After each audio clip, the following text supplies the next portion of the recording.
10 minutes past 9. Anthony Moyles is with us. Anthony, good morning to you. How are you? I'm great, Chair. Yeah. Sun is shining. I've had a few, very competitive underage fixtures to attend to over the weekend. The gulags of South Meath. Yes, I was tearing into it. Yeah, a lot of little Nadia Comaneci's out there. Plenty of them. Yeah, and listen, some won, some lost, but the people who lost, they'll hear about it this week. They'll feel it. They'll feel it in training exactly this how week. it should be. Yeah, absolutely. Yeah. There you go. Do you want to talk about this? Do you have strong feelings about this, or have we moved on? It's probably kicked to death at this stage. It is a little bit. Yeah, I think both arguments are. I am absolutely 100% in agreement. You need the participation, you need all that, absolutely. And it was probably woe on me in the fact of I actually didn't think it went up to under 12. So there's loads of arguments for and against, but I think both can coexist. Apology accepted. Yeah. Here we go. He's waiting for this moment. Oh, look at this. Sorry, hang on. What? Yeah. No, I'm not. I like. This is the thing. You only discovered this actually when you discovered it for yourself, because you don't care about it until you care about it, and it's all that's on. So, like the fact that Go Games pre-exists and is the rule up to under 12, I think was news to people. I'd say it was, yeah, absolutely, and I think that was the big. I knew, of course. I've an 8-year-old and a 6-year-old. So the 8-year-old has been playing for the last few years out of nursery, and. Yes, there is the thing, of course, of the children know whether they won or lost. She was playing on Saturday. They got their handed to them, and you could see the disappointment and how kind of the energy was draining from them in the game. And it is difficult, even the silent sidelines. I find it difficult. I have to kind of walk away for a while. And all you want to do is encourage, but then, roaring and shouting. And even if you're encouraging players, there's so many facets of this, and then people will also say, like, well, what about the competitive kids? And you can understand that, like in gymnastics or in music or in different things, the person who practices the most generally gets better and therefore is rewarded for that. You don't put little Jimmy, who hasn't touched the harmonica or the piano in 6 months, straight up to the top of the musical set when you want to do the recital. Is little Jimmy more likely to practice the harmonica if a grown adult is screaming at them on the sideline? 100%. No, and you know what? I honestly think, and this is a very difficult thing for the GA to police. I get that, and it is very difficult because it's even difficult to have the conversation. You're the under 12s manager and you are a little bit overzealous. Yeah. I am the juvenile secretary and I have to pull you away. Yeah. Say in a small club, small town. You're a volunteer. You're a volunteer, and I'm saying to you, listen, Ger, you need to calm it down a bit. And you're saying, what do you mean? Yeah. I'm only shouting at my child. Yeah, this is the way I am. It's okay. And then all of a sudden, well, sure, I'll pull Johnny off the team then, and Johnny goes off to the next club. So there's loads of it's nuanced. It's very tricky, but you would hope that adults could be adults here, right? Cop themselves on, actually just behave the way they should behave, and we've seen loads of it, by the way, because you then think of, well, if it's only to 12, should it not be 13, 14, 15, 16, 17, 18? In other words, can the overzealous adults kind of sit there till under 12, but then they get an under 14, they're like, now, right, I can go bananas now. My time. Yeah. It's my time to shine. Yeah, and you see a lot of that, right? And you see those things, and it's disgusting on the pitch. It absolutely is. Like when you see that stuff going on between parents and players getting involved.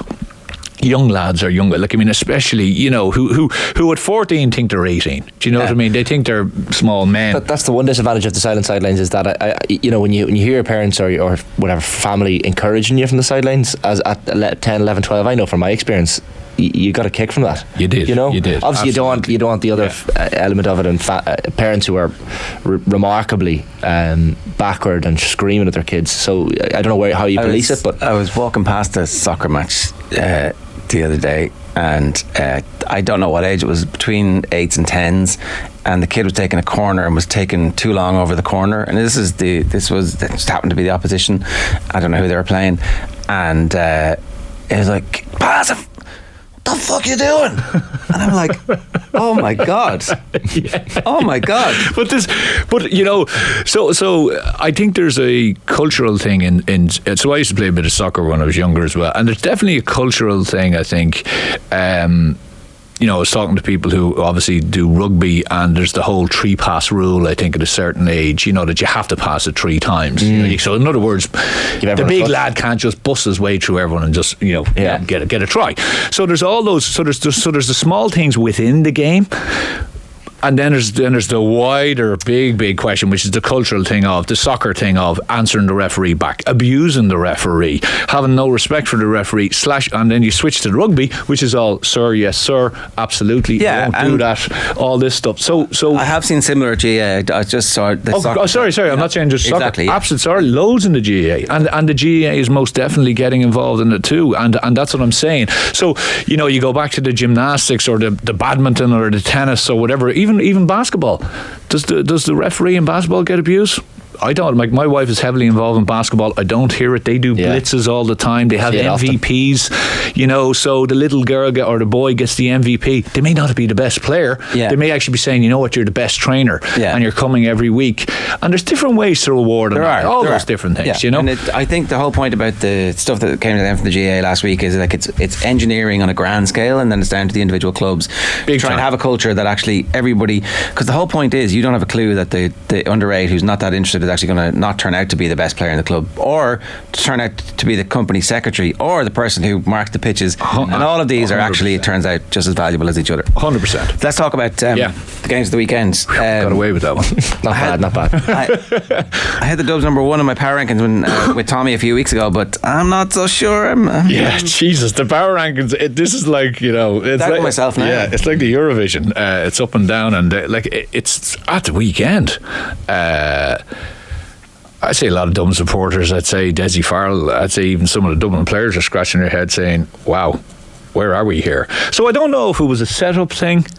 They were obviously wary of Roscommon, right? They were wary of Burke and his innate ability to pick holes in your setup. Okay, and I think he really does have that. Okay, so he showed Mayo up, who has on last week's evidence. You're kind of going, Jesus, Mayo are right up there. Is this the year where they could do it? And he made them look pedestrian, and he kind of showed them up for all the frailties that they have, which they have gone about to try to change now.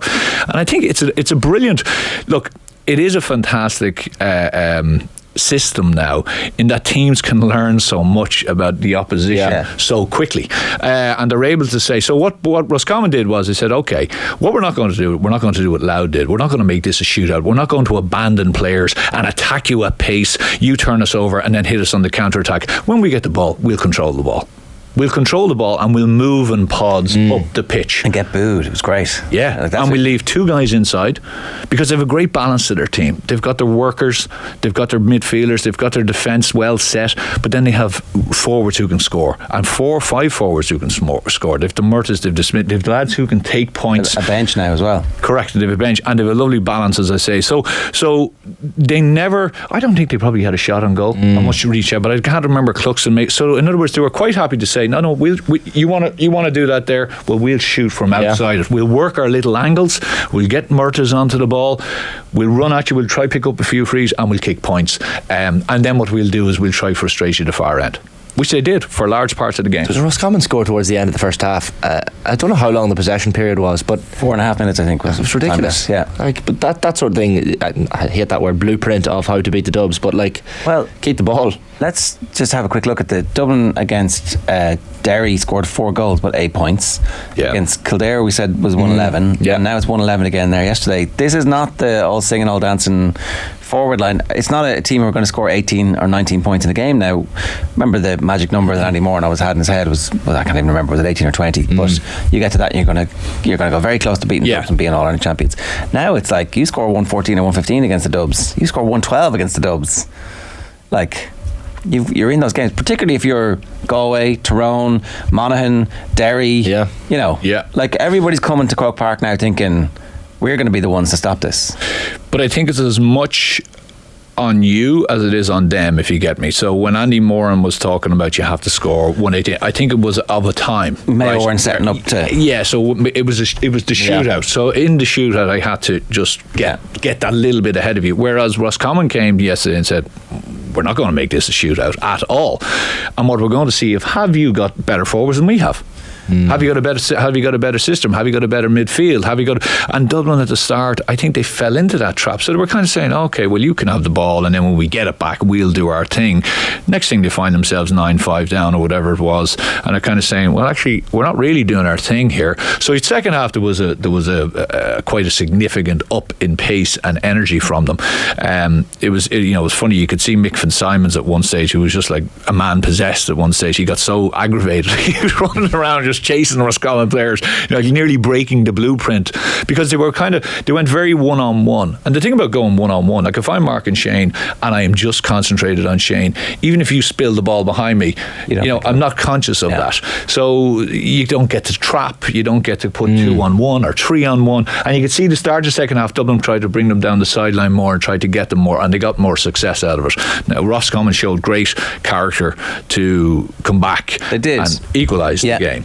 And Roscommon are a very serious outfit. We said it at the start this year. They are a horses for courses team. They're playing you, and that's what I'm saying. Burke, you've also got, of course, Ryan McHugh on the sideline, who well knows about playing Dublin and what way to set up. So, I think Roscommon I still genuinely, okay, if they lose one or two forwards, but again, injuries. James McCarthy doesn't look great coming off the side. Davy Burke, definitely, that knee was massively heavily strapped, and it looks like he definitely damaged when he got the little ankle breaker from Murta.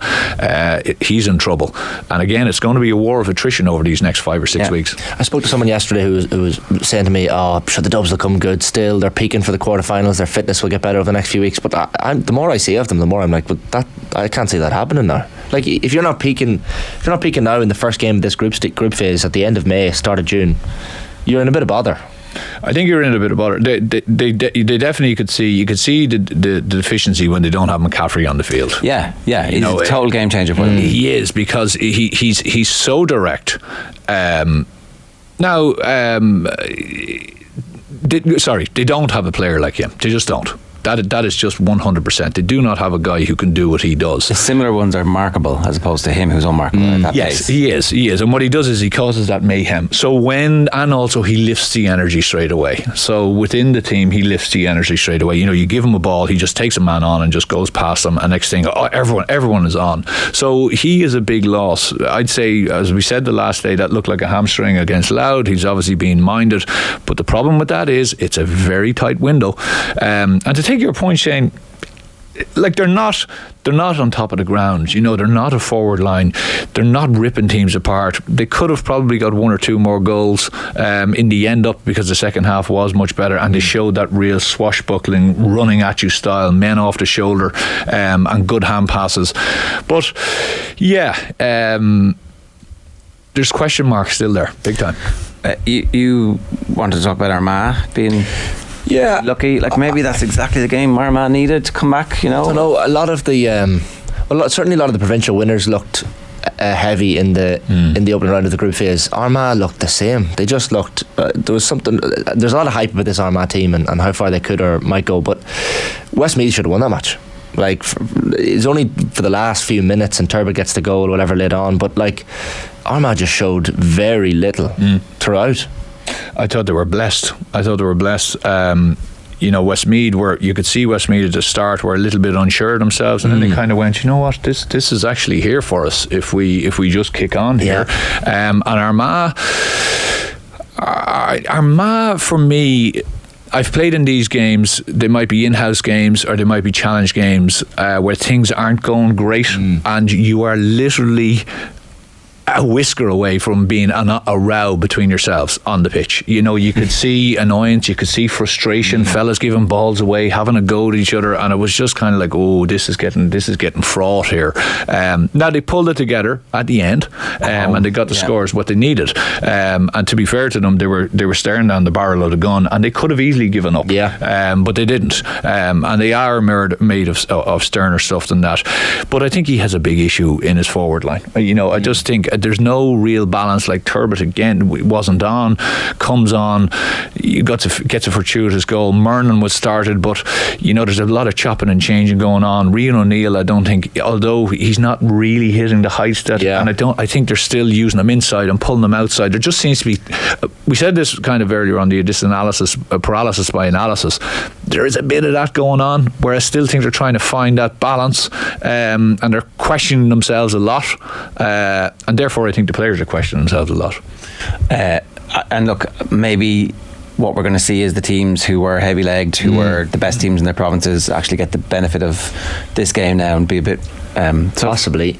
Again, Westmeath kind of followed that blueprint of keeping the ball for as long as they could for different points, and then you get the ball to Luke Loughlin or to John Heslin, and invariably they're going to put the ball over the bar. So it's kind of, especially when you're away from home, and Westmeath had to go up to the athletic grounds, you keep the ball and then you work it into those forwards, but you just don't see those forwards, as you say, in the Armagh team. Murnan kicked a couple of lovely scores, I have to say, but they don't have those guys like Heslin or Loughlin who are consistent. And almost nobody has a Heslin is the thing. He's and look, that's the benefit of him having a season in the Sam Maguires, that everybody goes, this guy is actually a generational talent.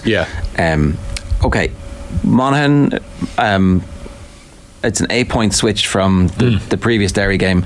Do we give Derry a free pass because of the fact that they've just won an Ulster title and all that went with that, or is this like a massive surge towards Monaghan now that actually they've had the benefit of licking their wounds? And not irrelevant. You were talking about the point of the fitness being massively different, and they actually did specific fitness work in the 4 weeks that they had off, and that just chatting to someone who's involved, like would be close to the camp yesterday, and they were saying that fitness has been a focus in the last 4 weeks. The Derry game has really taught them that they were far behind where Derry were on fitness, and certainly when you look at the team selection yesterday, McManus had a knock, so that was I guess he couldn't play the full game regardless, but McCarran not starting, and bringing in Shane Carey and Ryan McInnesby as well back from Australia.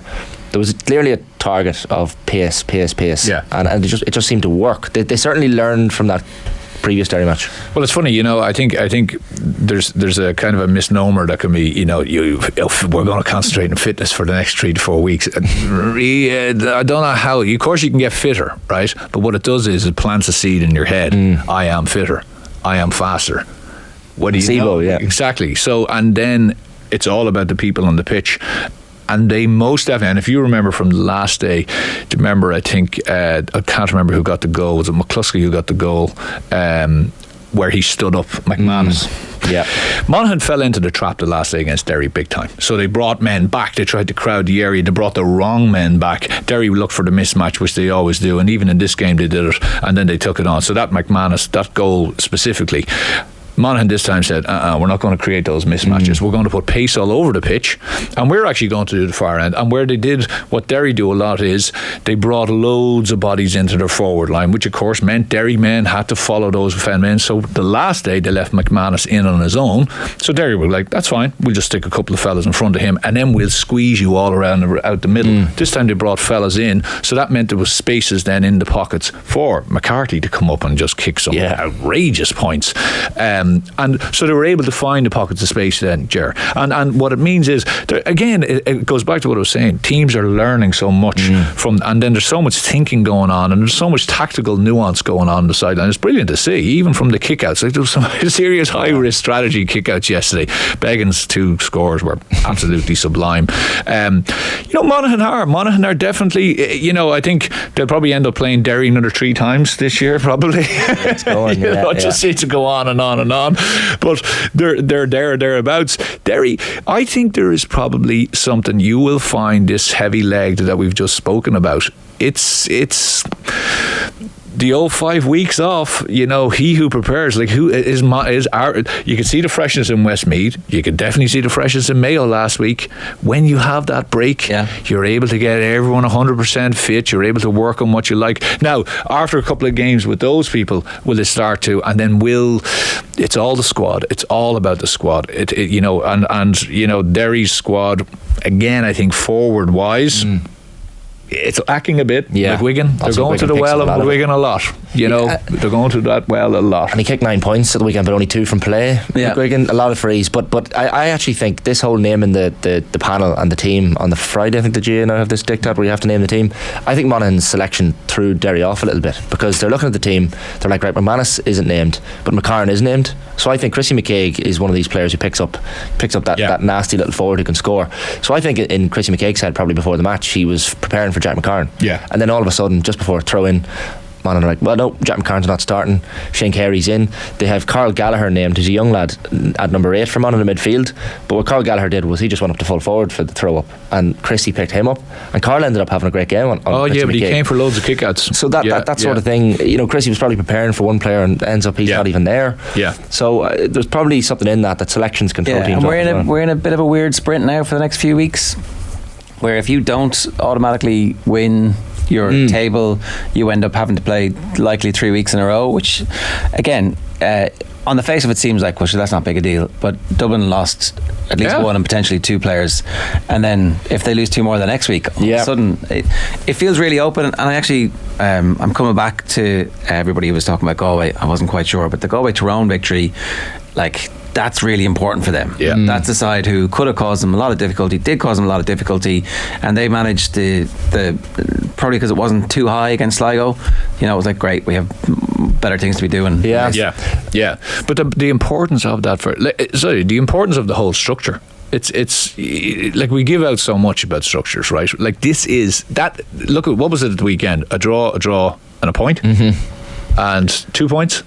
Cork, Louth, yeah. So like, it was both. Everyone was going hell for leather, and Cork feeling pretty good about life heading into a game against Kerry, which has not happened in a long time. Yeah. Also, Derry have their home game done now. So next weekend, Derry go to Ballybuffet, which is, look, regardless of Donegal's troubles, but Donegal have a good record in Ballybuffet. Yeah. Monaghan have Clare coming up to Clonus.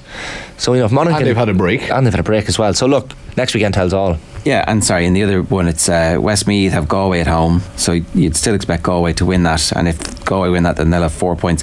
But Tyrone are playing Armagh. No, it's like but Westmeath will be buoyed by that performance, Ger.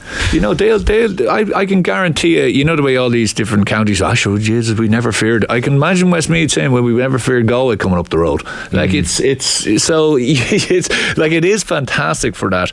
And it does go back down to the energy, the ability to learn, and having that, as you say, when you finish top, you get that time, but you also get that time then to analyse the opposition and analyse what's potentially coming on as management teams. So you're saying, right, with the permutations of this is who we will get. You're able to go to the games, you're able to see it up front, close and personal. So it's it's great. And I thought, albeit people will give out saying, oh Jesus, GAA, it's back and forth and it's holding on to the ball, that's 6.5 or 7 minutes for Roscommon. There's still brilliant stuff in that. It's up to the opposition to do something different. Get the ball back. Their rules of engagement, everybody knows what they are. Kildare, any chance against Dublin in Nolan Park? Big time.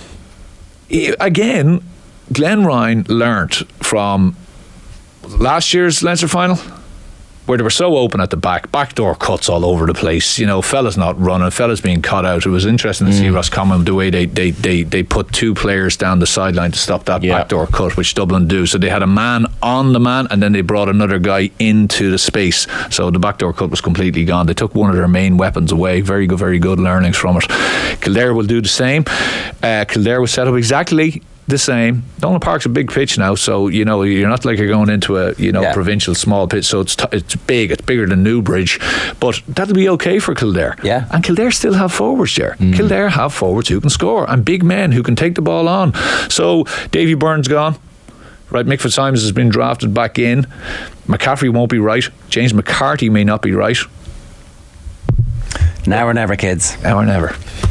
Right, good stuff. Anthony, thanks very much for that.